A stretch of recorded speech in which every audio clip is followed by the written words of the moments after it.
I wanted to take the time and opportunity to go over my newly structured deck. Although it may not be top notch, and it cannot counter Bellas that well, and neither Whizbanks, and neither Bludgers, neither Hermione Echoes. It's still pretty average, it's pretty decent, it gets the job done. You become like a fantastic and an ultimate healer with this deck. I call this deck the Uni Strike. Don't you guys forget it. It's called the Uni Strike deck. If anyone wants me to send it to them, let me know and I'll send you this deck. So what I utilize this deck is for Monster Book of Monsters. Starting off, of course, is Monster Book's the Monster Book of Monsters. Don't you forget the Monster Book of Monsters is utilized to get rid of the bomb box in the back. Get rid of maybe they summon an Enriched Richback egg that can get rid of the Monster Book and take care of that.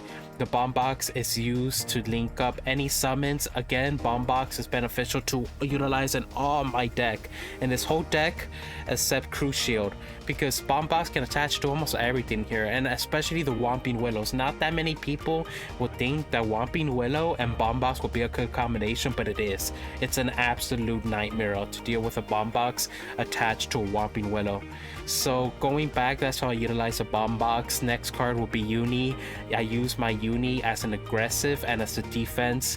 You can place your Uni in case someone has an atmosphere charge. Those who don't know it, summons can be used to ward off atmosphere charges, and having all of these summons near you can also help to dodge Obscurus attacks and any other attack that does a whole bunch of significant amount of damage.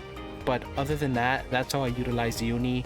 Great for countering a whole bunch of enemies. I seen my Uni take out 2 local Tukamotos on dash, because what the Uni does, it charges up, and once it's fully charged, it launches at them with 400 plus attack. It depends on what level your card is, but mine does, I think, 499 damage on launch.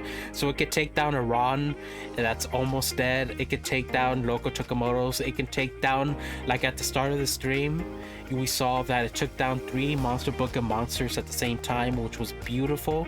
Really beautiful. Time Turner I use to heal up everything. If you're not using Time Turner with Neville, something's going on. Something's definitely lacking. But you need Time Turner. Time Turner is a must if you want to upgrade, if you want to be healing all of your cards, all of your summons at once. It's great for healing your young Hermione. You want to keep that young Hermione, and I'll slowly start describing why I use my companions in a little bit. Moving on to the Whomping Willow. Again, Whomping Willow drags all the enemies towards you. You got an Enriched Richback in the back. You got someone that's hiding their Hermione. Someone that's hiding their Hermione in the back that drags up forward. Whomping Willow. I feel like Whomping Willow is not used enough. Whomping Willow is really strong, especially with Neville. It can bring all the enemy towards. It can deal with cluster of troops. It can deal with pixies, Monster Book of Monsters. You put your Whomping Willow near your young Hermione, and it's a great defense to weigh off the Monster Book of Monsters. Imagine that. You guys will see that in my gameplay where I attach my bomb box to my Whomping Willow near my Hermione, and any Monster Book of the stack of Monster Book of Monsters that's sent to me, any summons that's sent over there to try to get rid of my young Hermione, they can't kill it. I make defending my young Hermione #1 priority because young Hermione is really strong. It helps me have an offense to come back from any win. My next card is Acromantia Nest. Again, great for defense, great for slowing down summons. If your enemy's using summons, using local Tukamotos, it's great for slowing down the summons, and it does damage for them too. It slows them down with the poison, and it does a little bit of damage. The spiders attach to the bomb box, fantastic bombs, they attach to it. So while your little spiders are slowly crawling down, the bomb box attaches to them and starts doing some damage too. Cruise Shield I use to ray off Rons and Opis and Opalite Dragons. That's what I use Cruise Shield. That's the only 2 reasons I use Cruise Shield for. I always save it in case any of those summons come my way, or any strong summons. Even the Original Richback egg I also use with the Cruise Shield. Lastly, this is a new card. It just came out, the Chinese Fireball Dragon. I really enjoy this dragon. It's phenomenal. It's beautiful. It's great for offense and defense. It's great for taking down that air, it's kind of like anti-air because I don't have anything other. If you guys view my deck, I don't have anything for taking down anything that's anti-air. So I utilize the new Chinese Fireball Dragon for defense, and it's a great offense as well.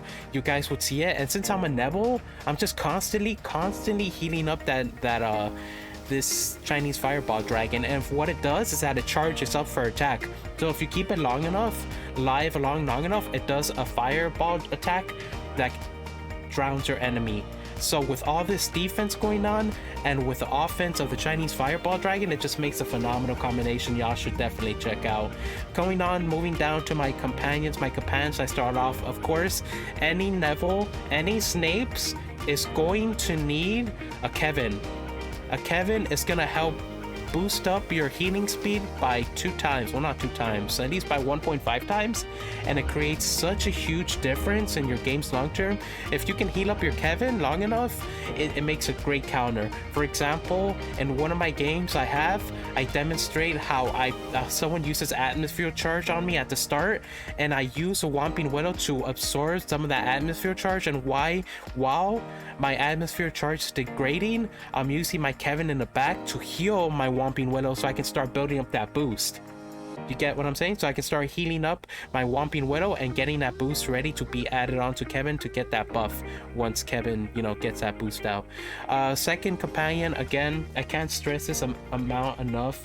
Once the release of Young Hermione came out, it made a huge difference to my deck. I was not only able to have a offense now, but I was able to have a way of sending out cards rapidly. If you guys view my gameplay, I'm constantly sending out summons, attacks, all these things, because I don't have that much magical spell cards in my deck.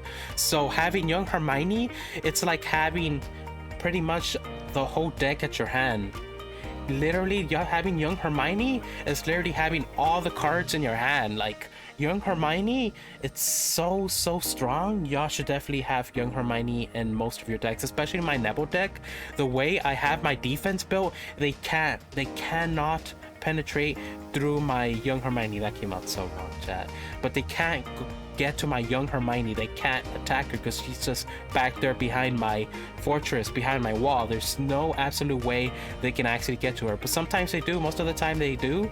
But the way I keep her alive, and y'all will see with my gameplay style, the way I keep her alive makes me win, helps me win. It doesn't matter if I'm versus level 18, 20 cards, you still have a chance if you have that Young Hermione up. So I always make keeping Young Hermione my number one perimeter. Again, if you don't have Whomping Willows, like Slasher mentioned in chat, you could always swap out for Fire Crab. You can always swap out, mess around with the deck a little bit to your what you're like, to your style, of course. And lastly, my last companion, last but not least, is Daniel. Before I switched out to the Fireball Dragon, I was using Phoenix. I used to use Obscurus, but Obscurus didn't do that much for me.